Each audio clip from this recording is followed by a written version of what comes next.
Lapu. Or if he wants, he can go Uranus. But I prefer Lapu on him, honestly. Yeah. Any time of the day. It's the Lapu making those big plays, doing a little bit of damage as well. You already have a Harith on the other side, so yeah. But He might go last pick. They have to see where the Chi-Chi is going. He might go Alice. If the matchup is actually good. Yeah. they have more options. I think that's really what Team Liquid is considering right now. And at the very least, the Farsa, regardless, it's Sanji holding it, so it's going to be a safer route for them. They also cannot, or I mean, there's no chance of Onic contesting that since they already have the Kimi either way. Onic Philippines for their gold lane or XP lane. This is such a... They might go Kalito Hylos for the roam. And then there is still a possibility of the Alice. But Team Liquid Philippines can respond to it pretty quick. There's so much disruption if it is going to be the Joy Khalid from Onic Philippines. Although they just revert back to the high loss. They're predicting the Alice XP. So yeah, Lapu is the only choice that Sanford has to get. It's either a Lapu or a Uranus. Lapu or a Uranus. The high loss that was mentioned by Coach Snap a while ago appeared for Onic Philippines. Meanwhile, the Granger, also a household hero for Kelra at this point in time. They have a good bit of damage in terms of magic and physical here, but what is missing, I think, should be another playmaker to join JP in those team fights. Lapu, Uranus. I think the glue's also still available for Team Liquid Philippines. Although it doesn't, I guess the Lapu might have a bit more room to Views, okay. They went the sustain lineup. Okay. Now, Onic, TLPH, Coach Snap. But they gave priority to JP this time. So if it's playing around the center of the map that we're looking at, Team Liquid Philippines might just really contest Onic Philippines this time. Oh, this is gonna be a battle between these two teams. Team Liquid Philippines from the lower bracket or from the play-ins, they want to make sure that they can match up against Onic. But you know what time it is. It's time for battle. Thank you so much, panel. Hans, Brigida, Coach Snap to break down a game of one here for us in our first match of the day. It's a best of 5. It's the golden rivalry between Onic Philippines and Team Liquid Philippines. It's nice to Leo to bring you the action.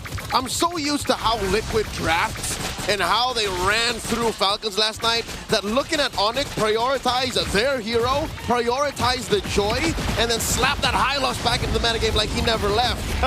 I need time to get used to this. Onic needs time to warm up here at Cuneta Astrodome. I feel like they do. I would say, you know, both these teams have worked their way up to this point already. They want to be able to go ahead and get their foot out the door right away. Man, Hold JP, take the comment. Look at this. What's going on here? Wait, oh my God, Fritz gets caught in the back. Carl Teasy punished his overextension. Dude, take the Kimmy and just sit her down for a while. She's not doing too good in the mid lane right now. That's timeout, friends, timeout. I don't know what's I mean, I'm trying to think what happened there. He got caught out so quick, and there was such a big dam that he couldn't even flicker. He was blinded by rage. I was going to say, Onic needs time to warm up, but it looks like they came in already overcooked.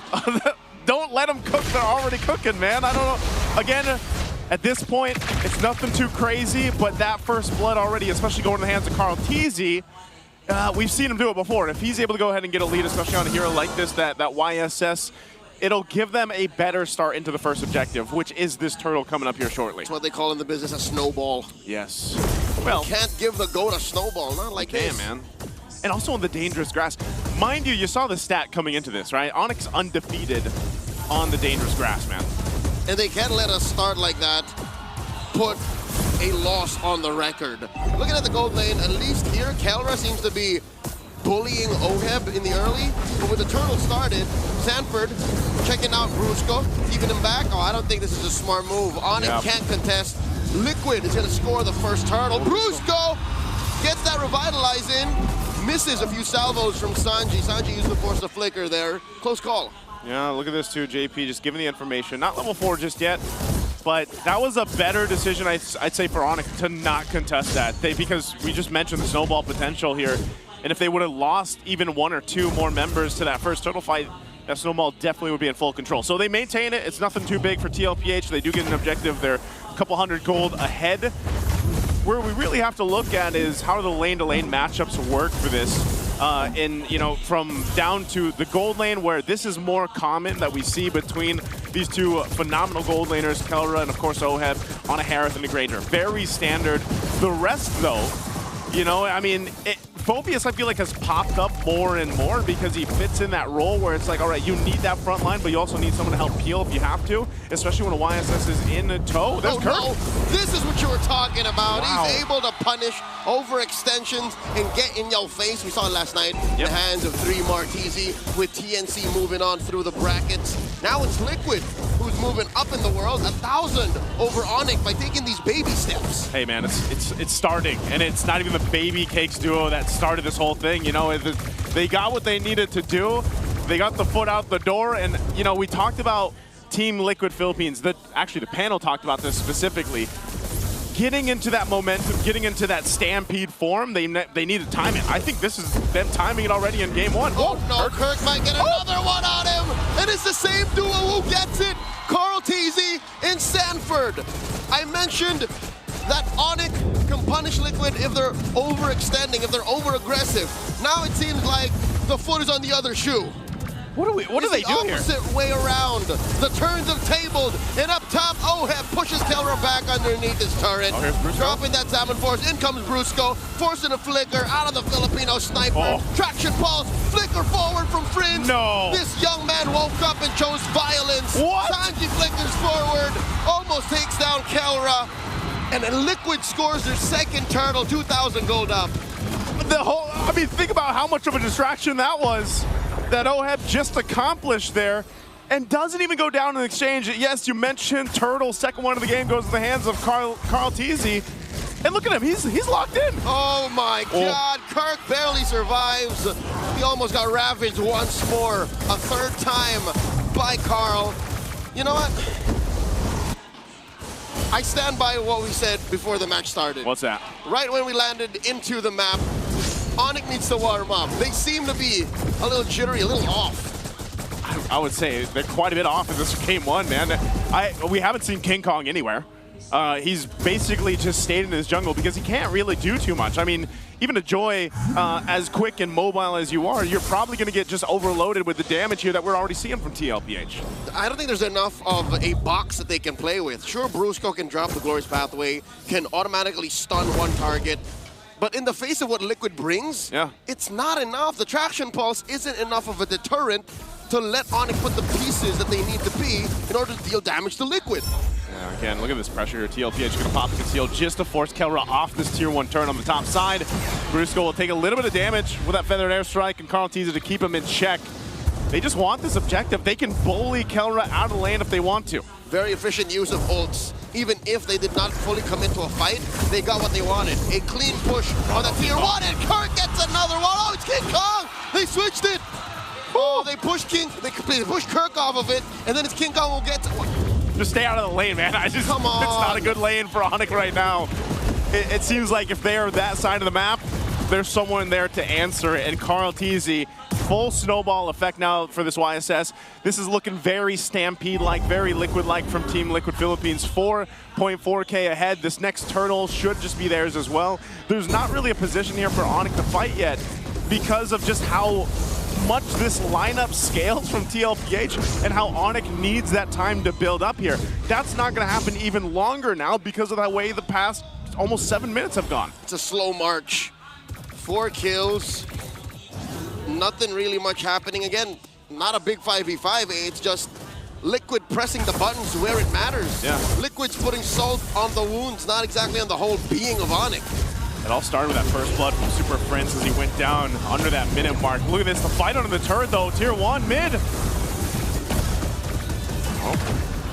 Not much. Not much. I was expecting them to engage there or something. Whoa, Carl though.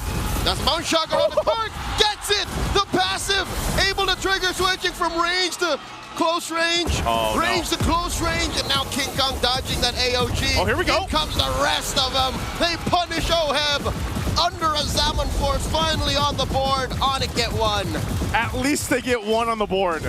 It's TLPH just playing aggressive and strong and fast because of the fact that they have this kind of lead. So it's Oheb that goes down. He just admitted it too. Like, he didn't even have to burn the flicker because he was like, I'm just dead. But with that, TLPH finds themselves building up. Oh man, look at the real-time head-to-head between the junglers right now. Oh my God, 8 minutes up on reaching level 15. Oof. So what that means for a Joy is it's not going to be a good game until later on. Oh, forced flicker on the Sanji. The Glorious Pathway drop perpendicular to the angle of attack. Liquid here are staying on top of their toes. Because, again, what happened to OF, that was unfortunate, but they can afford it. Yeah. But I'm just saying, that happened maybe 1 more, 2 more times. Onic's gonna close that gap. And that gold needs to go over to Kelra, or even Super Friends to an extent. He got the kill earlier on, but you know, scaling-wise, you see it just in terms of the jungle comparison, how much time they're gonna need to build up. Now, as a team, they're gonna need to be able to do that too. They've been holding on to this mid lane tier 1 turret though for a while now, but nonetheless, this first Lord, I think TLPH still clearly gets this one. Onic can't contest anything. They're down on vision, they're down on box, they're down on zoning. I'd say you're right. Get something on Kelra, work on King Kong, but Liquid isn't gonna allow that. They've been slowly marching forth and building this huge lead. It's still at 6K. I hate to say it, it's still at 6K even with that free pickup on OM. Is this one of those games where, again, you have to look at this lineup from Onic and be like, all right, how are they going to be on the defense in the base? You know, can they? Is there a potential there to turn something around on maybe a little bit of overzealous pressure from Team Liquid Philippines? We've seen it happen before where they purposely push into the base when maybe they don't have to. And is that the time for Onic to actually punish them and then turn this lead around before it gets even bigger? Unlikely, Joseph. Unlikely. Looking at Onic's lineup, they only have the Glorious Pathway and the Traction Pulse to keep Liquid down. Maybe you can rely on the curtain call, but that means Liquid really, really dug their own grave.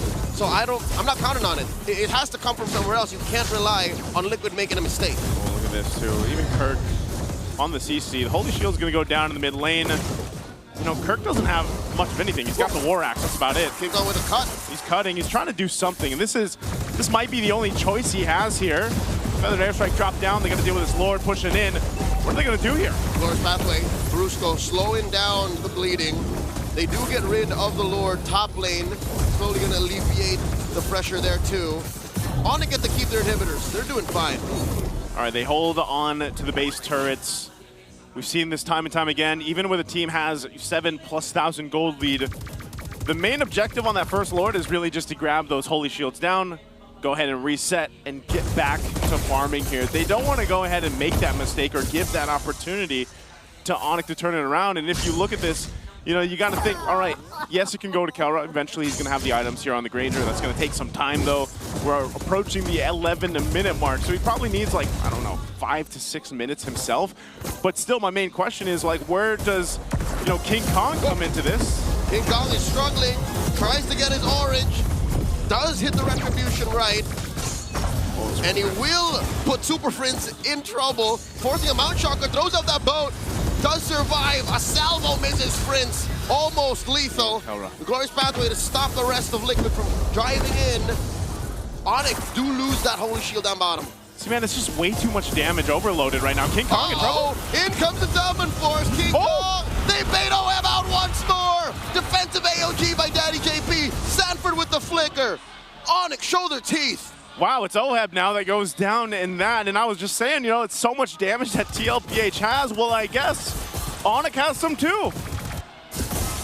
I think Onic has more damage if you put it late in the late game. If you give them equal amount of net gold, yeah, then yes, Onic will dish out more easy, reliable damage. It's just Liquid now has a better position. Like, later is later. Now is here. This is where we live. 7K up. Live in the now. Think about that. After that one kill again that they got, it doesn't matter if they're 6,500 gold behind. They'll start up the Lord here. They are missing battle spell. Sanford does go down. Kelra gets one stack. Kirk traded out for. The Glorious Pathway not going to slow down Brusco's death despite the revitalize. 2 for 1 the trade. That's what you get with a 7K gold lead. Onic reeling, backing out of that Lord pit. Yep, that is a clear example of the economic lead that TLPH has right now. They're still fighting back, though. You got to give it up to Onic. Despite the odds, they're fighting back. They're trying to get back into this game. Part of that, again, is hinged on King Kong. He's got to go ahead and farm up. We saw the breakdown earlier. I think he's doing what he has to. They're not going to contest this lore, though, so they'll be back on the defense. Again, they hold on to the base turrets. The Holy Shields all went down. But there's potential. We're starting to see the potential of a turnaround here for Onic. In the recent change in Project Next, past the 8-minute mark, more passive gold was given to players. And I think that's what's allowing Onic to stay close to it and get kit on the heroes that would otherwise not in the old patch. But still, you gotta look at the map and realize the world's not gonna stop spinning. Yeah. Liquid will also still get stronger, and the map will get so much worse, and you can't just close that 4,000 gold lead gap between Carl and King Kong by drinking your vitamins and saying your prayers. It's not gonna work out. Dude, wake up call, reality check, look at the map. Yeah. Those turrets are unmolested. Liquid owns the map, it's all red. Hey, man, they don't have anything in their favor. They are going to have to deal with this lore, though. There's a concealed push in. They're going to go for King Kong. He jumps on out, but they're going to fight under the turret. Sanji with a Fed Airstrike hidden in that dangerous grass pixel brush down in the bottom lane. Brusco gets hit with a boat from the Mountain Shocker. Carl Teasy wants to take him down. The Goat gets it. He's godlike. King Kong taken out by Oheb. Well, can they end it here? Lord's with him. Left to defend. A Lord standing. AOG by Daddy JP. Counter falls. Liquid. Stampede.